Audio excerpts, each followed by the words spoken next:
Bismillahirrahmanirrahim. Assalamu alaikum dear students. My name is Muhammad Ali and I am lecturer statistics in 502 Model College Tulsa Road Lalazar Rawalpindi.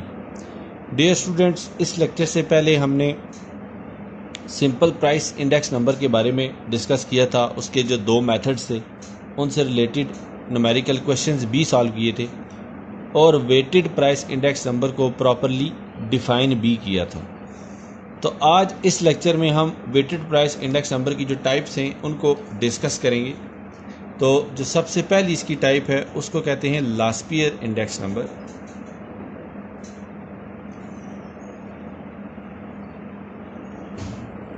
लास्पियर्स price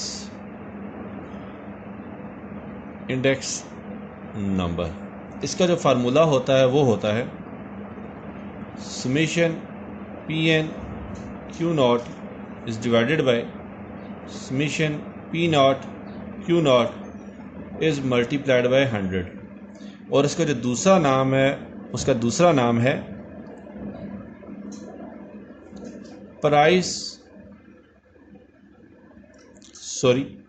उसका दूसरा नाम है base year quantity weighted index number, या फिर इसको हम कह सकते हैं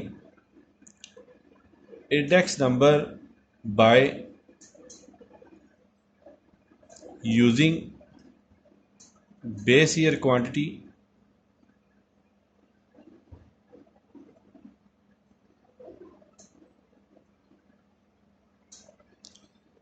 एज वेट. इसके बाद दूसरे नंबर पे आता है पाशिस इंडेक्स नंबर या Paasche's price index number.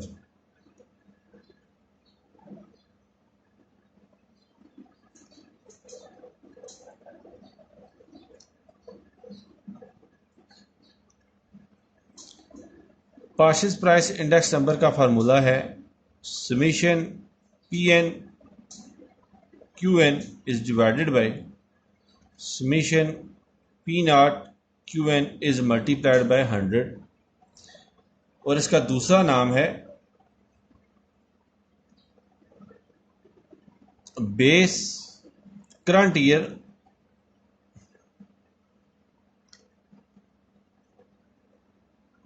Quantity weighted index number, या फिर index number by using base year quantity as wait.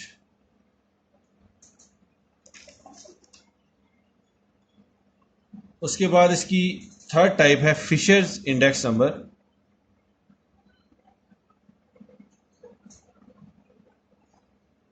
Fisher index number को हम आइडियल इंडेक्स नंबर भी कहते हैं.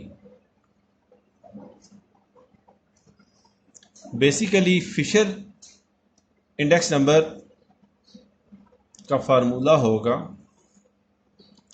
Summation P N Q not is divided by summation P not Q not is multiplied by summation P N Q N is divided by summation P not Q N is multiplied by 100. ये 100 under root के बाहर आएगा. Dear student, दूसरे अल्फाज में जो Fisher है वो अंडर रूट लास्पियर इंटू पाशिस बी होता है. ये इसके दो अलग अलग फार्मूला हैं. तो डियर स्टूडेंट्स, आप या तो ये फार्मूला यूज़ कर सकते हैं या ये फार्मूला यूज़ कर सकते हैं. लेकिन जब ये वाला फार्मूला यूज़ करेंगे तो बाहर 100 नहीं आएगा. अगर ये वाला फार्मूला यूज़ करेंगे तो उस स्क्वायर रूट के बाहर 100 लगाना पड़ेगा. इसकी रीज़न मैं आपको भी बताता हूँ कि ऐसा क्यों होता है. हमने फिशर का जो फार्मूला है वो लिखा था Fisher is equal to under root Laspeyres into Paasche's. तो लास्पेर का फार्मूला हम लिखते हैं इसके रूट के अंदर summation P N Q not is divided by summation P not Q not is multiplied by 100। ये फार्मूला लास्पेर का है। मल्टीप्लाइड बाय पाशेस का फार्मूला लिखते हैं summation P N Q N is divided by summation P not Q N is multiplied by 100। ये Paasche's का formula है।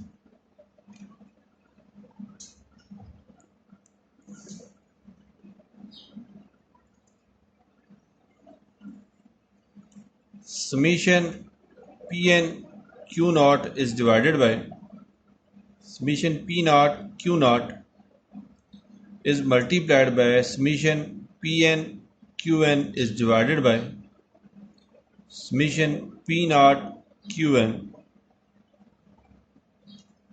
Is multiplied by 100 multiplied by 100। इसमें मैंने 100 को इकट्ठा कर दिया और बाकी जो वैल्यूज थी इनको अलग इकट्ठा कर दिया। अब फिशर आएगा हमारे पास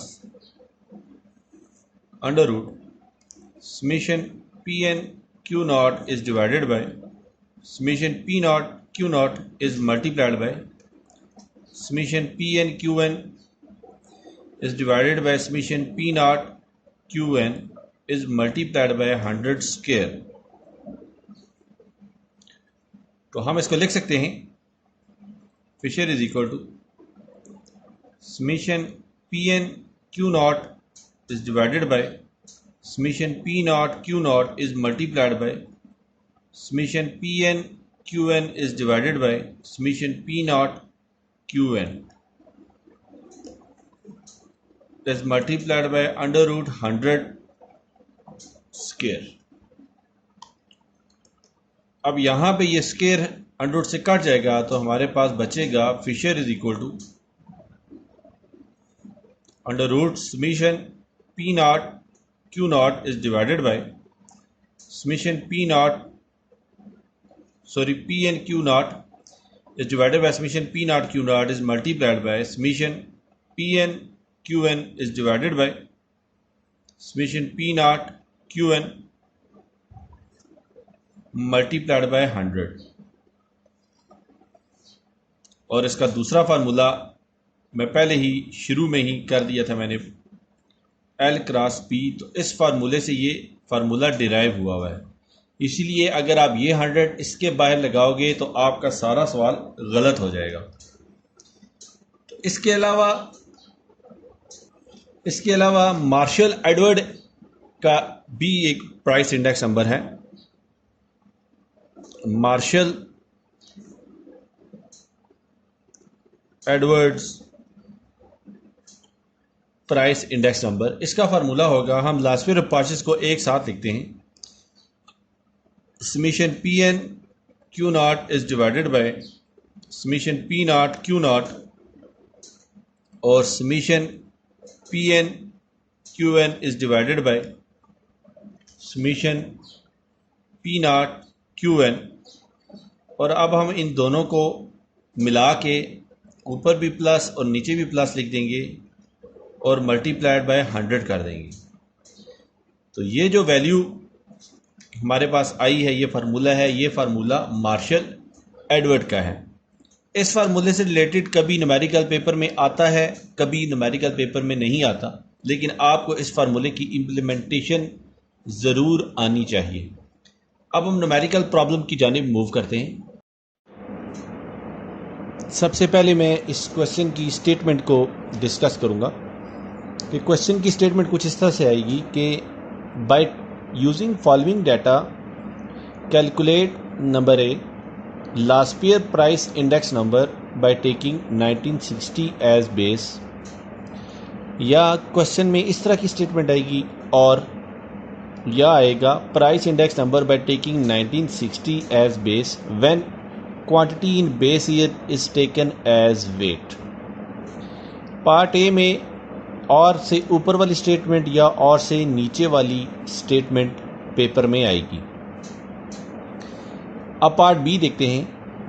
find Paasche's price index number by taking 1960 as base, या ये स्टेटमेंट आएगी। और find price index number by taking current year quantity as weight by taking 1960 as base.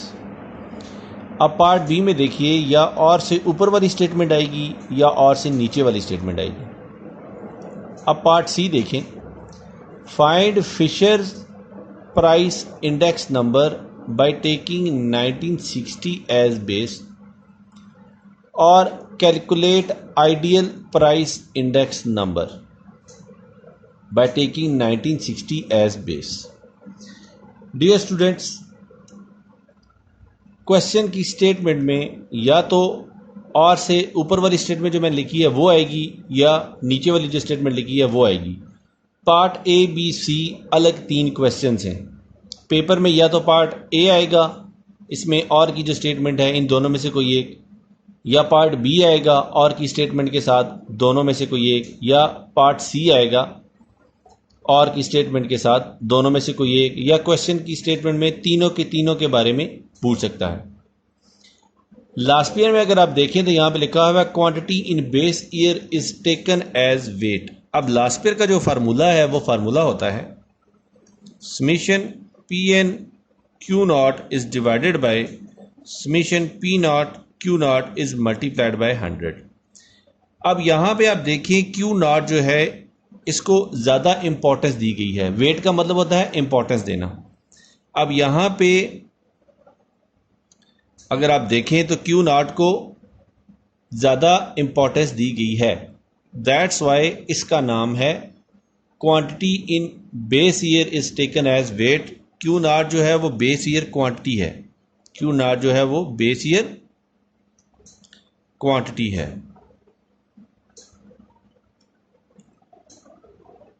इसी तरह पाशेज में देखें, इसका फार्मूला होता है summation p N Q N is divided by summation p not Q N is multiplied by 100।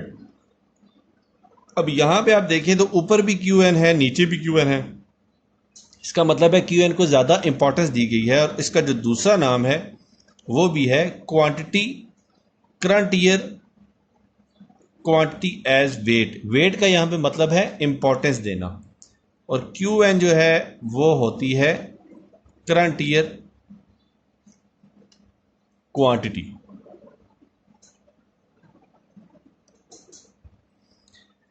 अब Fisher index number के बारे में देखिए। फिशर इंडेक्स नंबर का सिंपल फार्मूला होता है under root Laspeyres into Paasche's. अब इसको आइडियल इंडेक्स नंबर क्यों कहा जाता है? आइडियल इंडेक्स नंबर इसको इस वजह से कहा जाता है कि 3 तरह के टेस्ट होते हैं, टाइम रिवर्सल,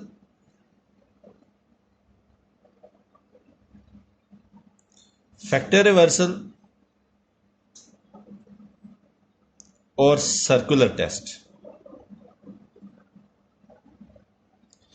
फिशर जो है वो 2 को कंप्लीटली सेटिस्फाई करता है। सर्कुलर टेस्ट को सिवाय वैल्यू इंडेक्स नंबर के कोई भी सेटिस्फाई नहीं करता। तो फिशर को आइडियल इसलिए कहा जाता है कि टाइम रिवर्सल टेस्ट और फैक्टर रिवर्सल टेस्ट ये दोनों ही सेटिस्फाई करता है। अब अगर आप यहां पे देखें तो ये लिखा हुआ है पी एन। मिसाल दे रहा हूं, यहां पे मैं पी एन लिखता हूं पी एन। अब यहां पे जो P है ये फैक्टर है और ये जो N है ये टाइम सबस्क्रिप्ट है। अब ये जो टाइम रिवर्सल टेस्ट है इसमें ये जो टाइम सबस्क्रिप्ट हैं ये इनको चेंज कर दिया जाता है। जहां पे N होता है वहां नॉट लिखते हैं, जहां नॉट होता है वहां N लिखते हैं। P पे कोई फर्क नहीं पड़ता।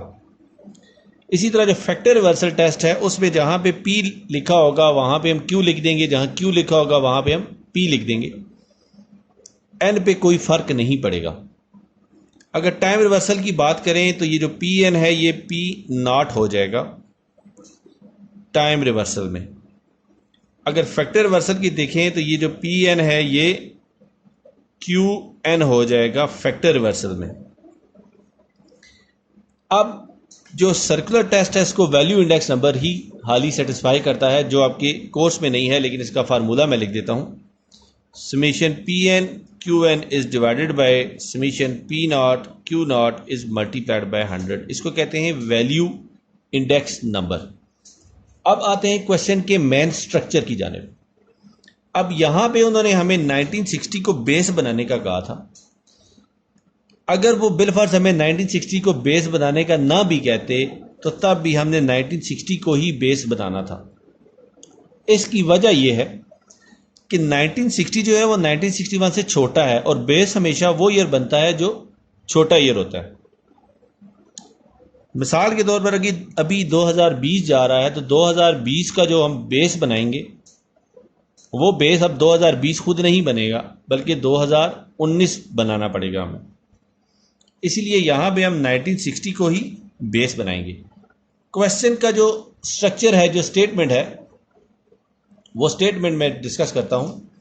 ये जो चार्ट दो बने हुए हैं आपके सामने, दो टेबल बने हुए हैं, क्वेश्चन में या तो ये टेबल आएगा या ये आएगा, यानी कि पार्ट ए में जो स्टेटमेंट्स लिखी हुई हैं इन स्टेटमेंट्स के साथ और के साथ या तो ये टेबल आएगा या ये टेबल आएगा। इसी तरह पार्ट बी के साथ भी ये टेबल आएगा या ये टेबल आएगा, और पार्ट सी के साथ भी ये टेबल आएगा या ये टेबल आएगा। एक बात आपने हमेशा याद रखनी है, यहाँ पे देखें 1960 अलग लिखा हुआ है, 1961 अलग लिखा हुआ है, प्राइस अलग लिखी हुई है, क्वांटिटी अलग लिखी हुई है। यहाँ पे भी देखें 61 में भी प्राइस अलग लिखी हुई है, क्वांटिटी अलग लिखी हुई है, लेकिन दूसरे टेबल में उन्होंने प्राइसेस जो हैं उसको टैग लगा के 1960 और 1961 उस प्राइस के टैग के नीचे ये दो नए टेबल कॉलम बनाए हैं। क्वांटिटी में भी देखें आप, उन्होंने क्वांटिटी में भी 1960 और 1961 की क्वांटिटीज़ के हिसाब से दो नए कॉलम बनाए हुए हैं। तो यहाँ पे ये जो P है ये P नॉट होगा, ये जो वैल्यूज़ हैं ये P नॉट होंगी क्योंकि 1960 को हमने बेस रखा है। अगर उन्होंने ना भी बताया होता तो तब भी यही बेस होता, और ये होगा Q नॉट। इसी तरह ये होगा Pn या फिर P1, और ये होगा Qn या फिर Q1। अब यहाँ पे देखें आप, यहाँ पे मैंने प्राइसेस बताई हैं, तो प्राइसेस में ये P नॉट होगा और ये Pn होगा क्योंकि प्राइसेस उन्होंने अलग की हैं। इसी तरह ये Q नॉट होगा और ये Qn या Q1 होगा।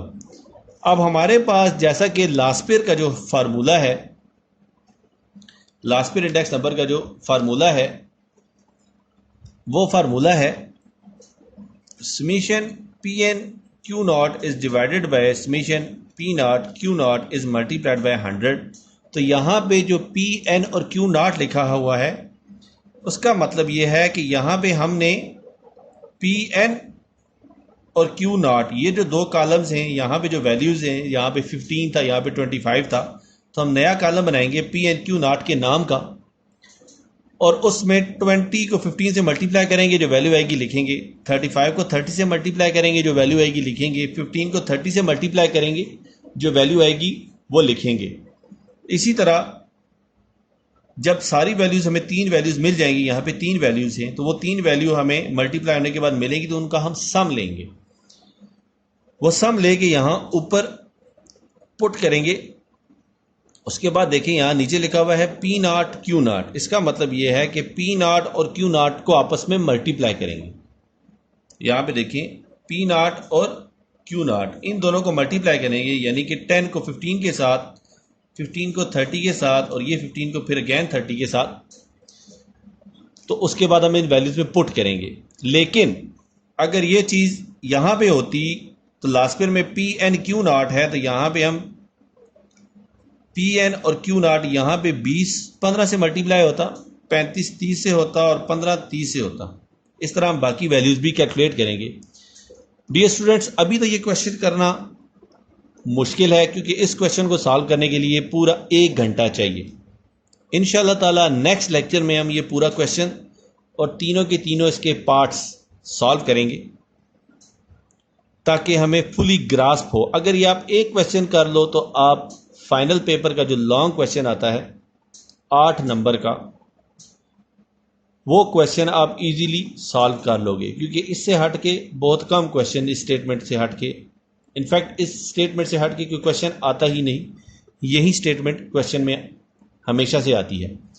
इंशाल्लाह ताला नेक्स्ट लेक्चर में ये जो क्वेश्चन है इसको कंप्लीटली सॉल्व करूंगा और बताऊंगा कि किस तरीके से कैसे सॉल्व किया जाता है। दोनों टेबल्स में से हम कोई एक टेबल जो है वो चूज़ करेंगे।